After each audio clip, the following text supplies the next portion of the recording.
46వ వచనం. అప్పుడు యేసు గొప్ప శబ్దముతో కేక వేసి, తండ్రి, నీ చేతికి నా ఆత్మను అప్పగించుకొనుచున్నానెను. సజీవుడా, నీతిమంతుడా, నీ బంగారు పాదములకు వేలాది వందనములు, స్తుతులు, స్తోత్రములు రాజా.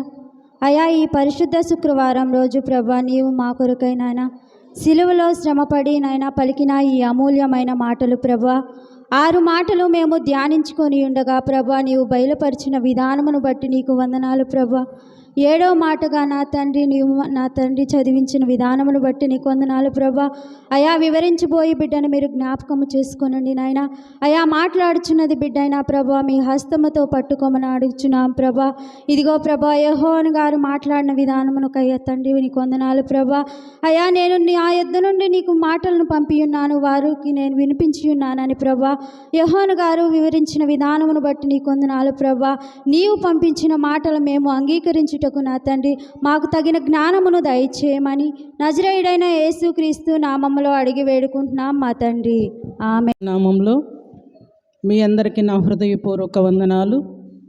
దేవుడు 2020 మహాశుక్రవారం నుంచి 24 శుక్రవారం నుంచి ఇంతవరకు తన మహదైశ్వర్యము చొప్పున ఆయన మనలను కాచి కాపాడి మరి ఒక 25 గుడ్ ఫ్రైడేలో మనల్ని ఈ రీతిగా ప్రవేశపెట్టిన దేవాతి దేవునికి ఎనలేని స్తుతులు, స్తోత్రాలు. ఇటు సమయాన్ని ఇచ్చిన ఆ దేవాతి దేవునికి వందనాలు. అలాగే అమ్మగారు, అయ్యగారికి నా హృదయపూర్వక వందనాలు. ఈ సమయంలో చాలా హార్డ్ సమయం, ఎక్కువ సమయం నుంచి మనం కూర్చొని ఉన్నాము. మరి లాస్ట్ మాటగా మనము మాట్లాడుకోబోయే మాట లూకాసు వార్త 23వ అధ్యాయము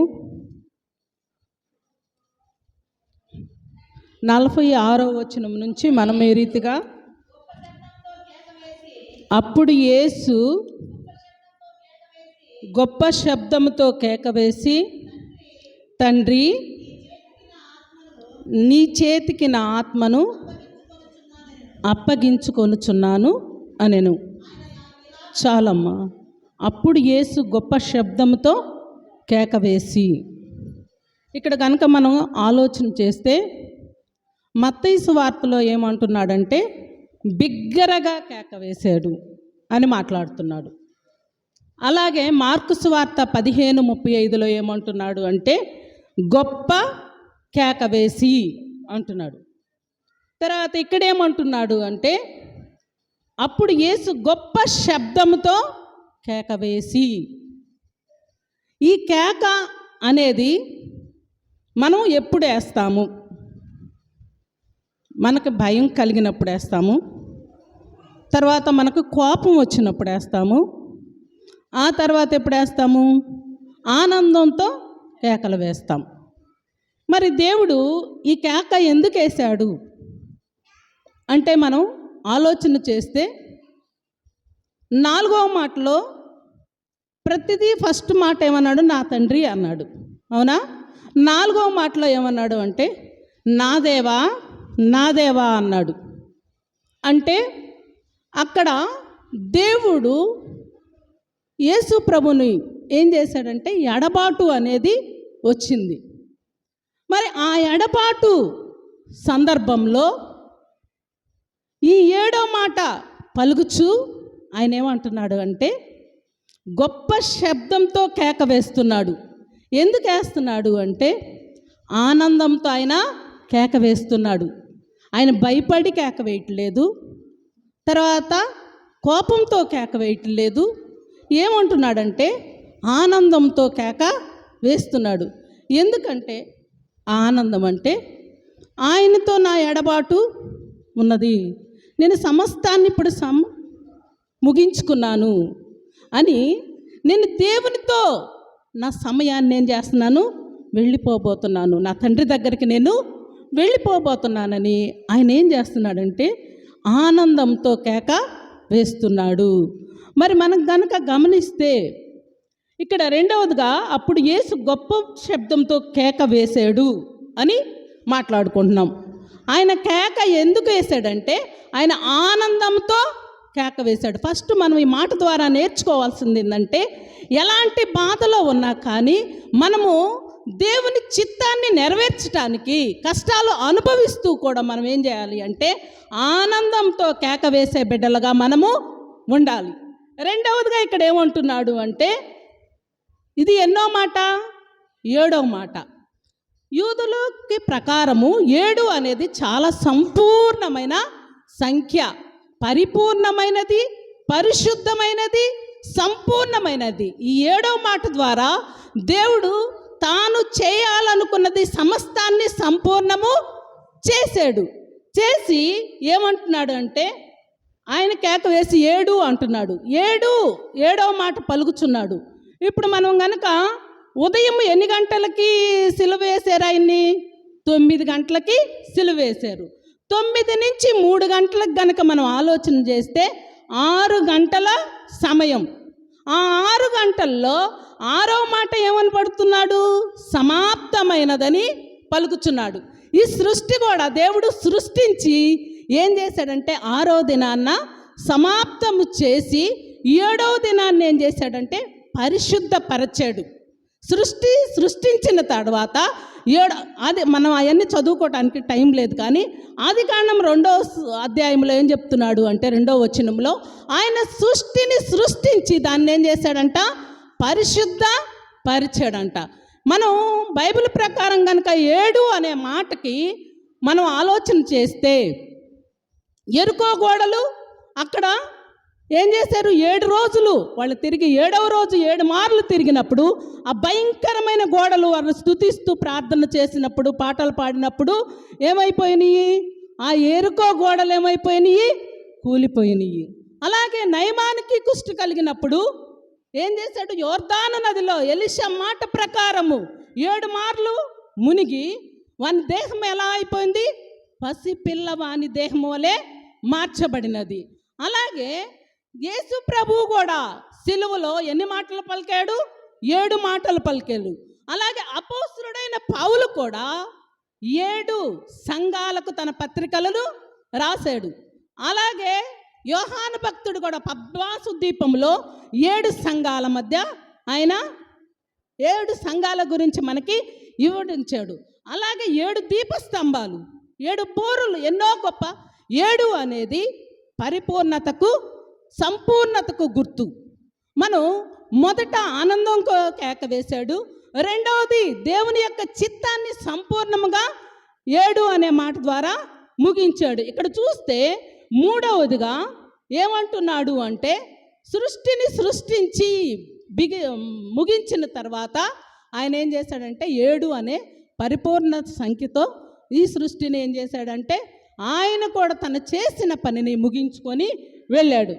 ఆ తర్వాత ఇక్కడ ఏమన్నాడు అంటే లేఖనాలు నెరవేరే, అవునా?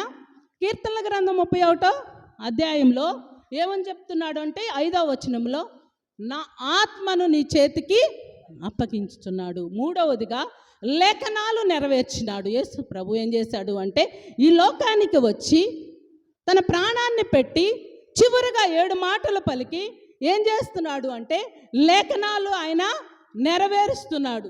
ఆ తర్వాత ఇక్కడ ఏమంటున్నాడు అంటే తర్వాత 4వది తండ్రి అంటున్నాడు. ఏమంటున్నాడు? తండ్రి అంటున్నాడు. మరి ఫస్ట్ మాటలో కూడా ఏమన్నాడు? తండ్రి అన్నాడు. చివరి మాటలో ఏమంటున్నాడు? తండ్రి అంటున్నాడు. మొదటి మాట తండ్రితో ప్రారంభించాడు, లాస్ట్ మాట కూడా తండ్రితోటి ముగించాడు. మరి తర్వాత మనం గనక ఆలోచన చేస్తే అసలు ఎవరు ఈ తండ్రి అని ఆలోచన చేస్తే, ఆయన యెరూషలేముకి ఆ తల్లిదండ్రులతో పాటు ప్రతి సంవత్సరము పస్కా అప్పుడు ఏం చేస్తాడు? తన తల్లిదండ్రులతో పాటు ఏటేటా యెరూషలేముకి వస్తాడు. 12 సంవత్సరాలప్పుడు వారి తల్లిదండ్రులు ఇతన్ని గమనించుకోకుండా వెళ్ళిపోతారు.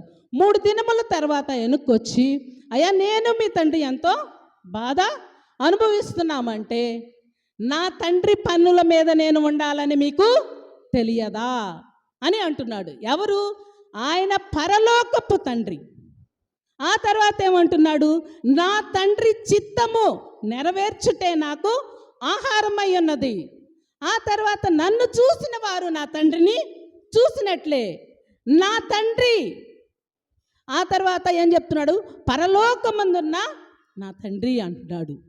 నా తండ్రి చిత్తాన్ని నేను నెరవేర్చడానికి లోకానికి వచ్చానని ఆయన ఏం చెప్తున్నాడు, తండ్రి అంటున్నాడు. మరి ఆయన తండ్రి ఏం చేస్తున్నాడు?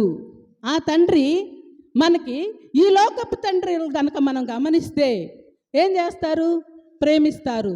తండ్రి అనే మాటలో గొప్ప భయము లేకుండా ఉన్నది, నమ్మకము ఉన్నది. అవునా? తండ్రి అంటే మనకు గొప్ప అభయం ఇచ్చే వ్యక్తి అని మనం జ్ఞాపకం చేసుకుంటాం. మరి ఇలాంటి తండ్రిని ఈయన ఏం చేస్తున్నాడంటే తండ్రి అని పిలుస్తున్నాడు.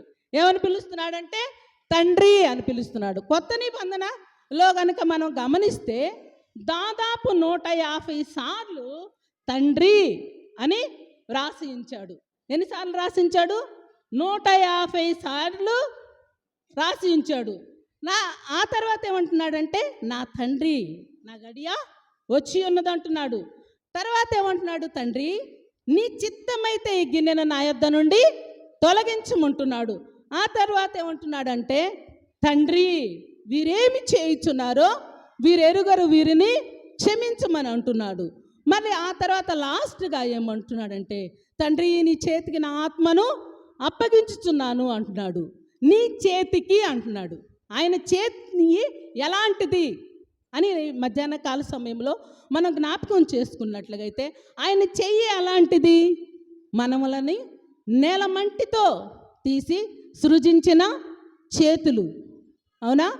అతను ఆ తర్వాత సృష్టిని సృష్టించిన చేతులు, నిన్ను కౌగలించుకునే చేతులు, నిన్ను ముద్దాడే చేతులు, ఆ తర్వాత నువ్వేమైనా చేస్తే నిన్ను నన్ను లెక్క చూసే చేతులు కూడా ఉన్నాయి.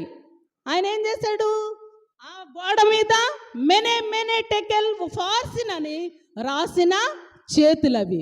మరి అలాంటి చేతులు, ఆ యొక్క గొప్ప చేతులు ఆయన్ని ఎన్నో విధాలుగా ఈ లోకంలో ఉన్నప్పుడు ఎంతోమంది స్వస్థపరిచిన చేతులు అవి.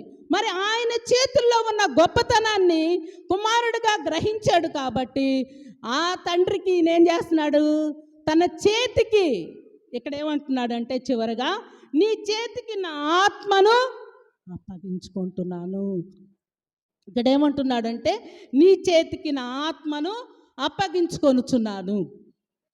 ఆత్మ ఇక్కడ ఏమంటున్నాడు అంటే ఆత్మ అనే మాట మనం కనుక చూస్తే ఇక్కడ మనం ప్రతి జీవికి శరీరము ప్రాణం మాత్రమే ఉంటుంది. ప్రతి జీవికి ఏముంటుంది, శరీరము ప్రాణం మాత్రమే ఉండిద్ది. కానీ దేవుడైన యెహోవా నేలమంటిలో నుండి నరుని నిర్మించి జీవవాయువు ఊదగా నరుడేమయ్యాడు, జీవాత్మ అయ్యాడు. జీవ ఆత్మను మనలో ఆయన ఏం చేశాడంటే ఉంచాడు. ఆయన ఆత్మను మనలో ఉంచాడు కాబట్టి ఇక్కడ ఏమంటున్నాడు, నీ చేతికి నా ఆత్మను అప్పగించుకుంటున్నాడు అని మాట్లాడుచున్నాడు. ఇక్కడ మనం ఆత్మను గురించి కనుక చూసినట్లయితే దేవుని ఆత్మ జలముల పైన సృష్టిలోనే మొదటిగా ఆయన ఆదికాండంలోనే అల్లాడుచున్నది. అలాగే నరుని ఆత్మ యెహోవా పెట్టిన దీపము అని మాట్లాడుచున్నాడు. నరుని ఆత్మ ఎవరు పెట్టిన? ఆ తర్వాత ఆయన బాప్తీసం తీసుకొని బయటికి ఆ యోర్దాను నది నుండి బయటకు వచ్చేటప్పుడు ఏమంటున్నాడు, ఒక పావురము వలె ఆయన ఆత్మ ఆయన మీదకి దిగి వచ్చినది. తర్వాత అక్షరము చంపును కానీ ఆత్మ ఏం చేసిద్ది, మన వలన జీవింప చేసిద్ది. మరి ఇలాంటి ఆత్మ ఆయన ఏమంటున్నాడు, నా ఆత్మను అంటున్నాడు. మరి తర్వాత నీ స్వజనుల మీద నా ఆత్మను ఏం చేస్తానంటున్నాడు, కుమ్మరిస్తాను. ఆత్మ లేనివాడు నా వాడు కాడు అంటున్నాడు. మరి దేవుడు తన ఆత్మని యేసుక్రీస్తుకి అప్పచెప్తే ఆయన మనకేం చేశాడు, ఆయన వెళ్ళిపోతూ ఆదరణకర్త అయిన పరిశుద్ధాత్మను మనకి అనుగ్రహించి వెళ్ళాడు. మరి అలాంటి ఆత్మ కలిగిన తండ్రికి నా ఆత్మను ఏం చేస్తున్నాడంటే చివరిగా ఏమంటున్నాడంటే అప్పగించుకొనుచున్నాను. ఏమంటున్నాడు? అప్పగించుకొనుచున్నాను అంటున్నాడు. మరి మనం ఈ లోకంలో గమనిస్తే ఆయన ఎవ్వరూ ఆయన ప్రాణాన్ని తీల. నా అంతటా యోహాను సువార్తలో అంటున్నాడు, చదవద్దు, 10:18 అంటాం, నా అంతటా నా ఆత్మను నా ప్రాణాన్ని నేనే పెట్టుచున్నాను, అనేకులకు ప్రతిగా నేనేం చేస్తున్నానంటే నా ప్రాణాన్ని నేను పెట్టుచున్నాను. ఎవరు బలంతానా ఒత్తిడి చేస్తే పెట్టినది కాదు. ఏం చేస్తాడంటే తన ప్రాణాన్ని ఆయనకి అప్పగించుకున్నాడు. మరి ఈ లోకపరంగా మరి ఆయన సిలువ వేసేటప్పుడు ఆయన తన శరీరంలో ఎలా అప్పగించుకున్నాడు? తన శరీరాన్ని ఏం చేశాడు? అక్కడ వాళ్ళకి అప్పగించుకున్నాడు. ఆ తర్వాత వీపును నాగళ్ళ చాళ్ళు వలె దున్నటానికి ఆయన ఏం చేశాడంటే తన శరీరాన్ని అప్పగించుకున్నాడు. మేకులు కొట్టడానికి తన కాళ్ళను తన చేతులను ఏం చేశాడంటే అప్పగించుకున్నాడు. అలాగే ముళ్ళ కిరీటం ధరించడానికి ఆయన శిరస్సును ఏం చేశాడంటే అప్పగించుకున్నాడు.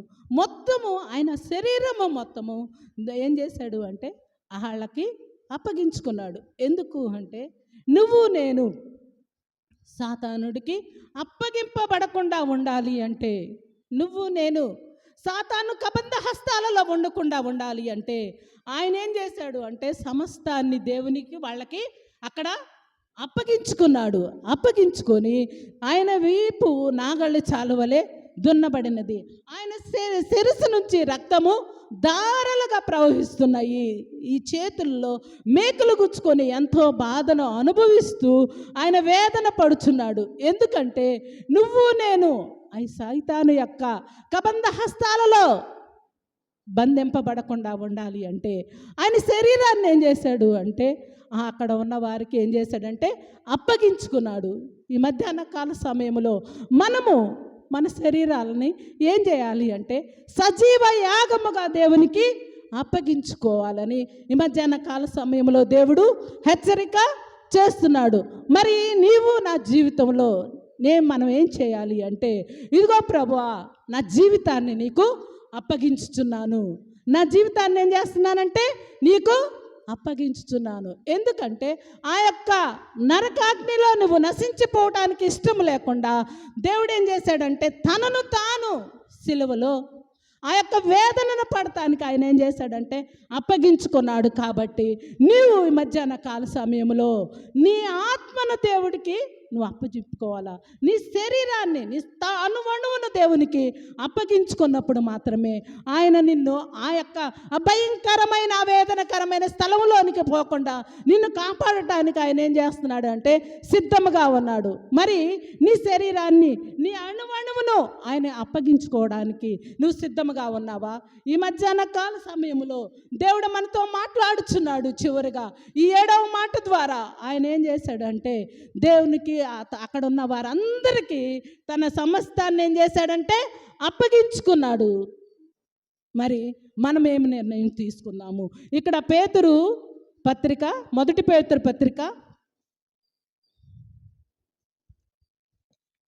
4వ అధ్యాయము 19వ వచనం, లాస్ట్ వచనం చదువు. కాబట్టి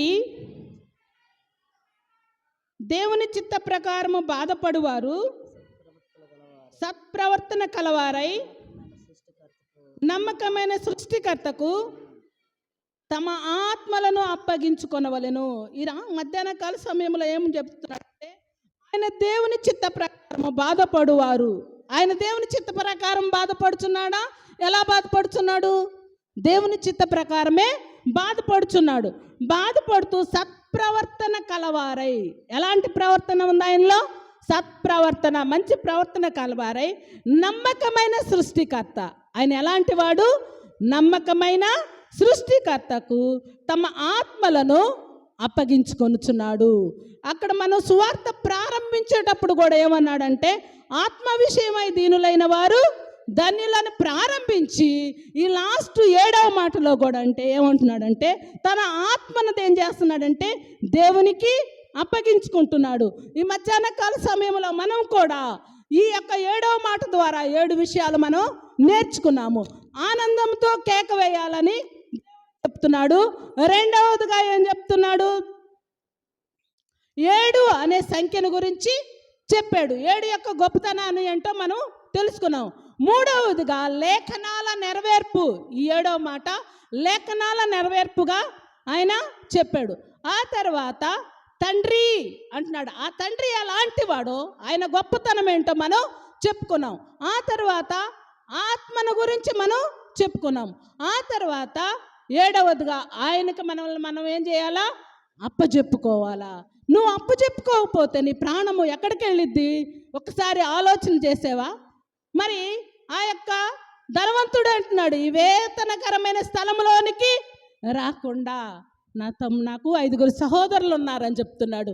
మరి సమయం ఉండగానే మనం సద్వినియోగం చేసుకొని ఆ వేదనకరమైన స్థలంలోనికి వెళ్లకుండా ఉండాలి అంటే మనం ఏం చేయాలి అంటే దేవునికి మన ఆత్మలను అప్పచెప్పుకొని ఆయనకు సజీవ యాగముగా మన శరీరాలను అప్పగించుకుంటే ఆయన ఏం చేస్తాడంటే ఆ భయంకరమైన ఆ వేదనకరమైన స్థలంలోనికి పోకుండా మనలను కాపాడే దేవుడు. ఆ చిన్న వచనం పడండి. ఇదిగో దేవా నా జీవితం ఆపాదమస్తకం నీకంకితం. చాలమ్మా.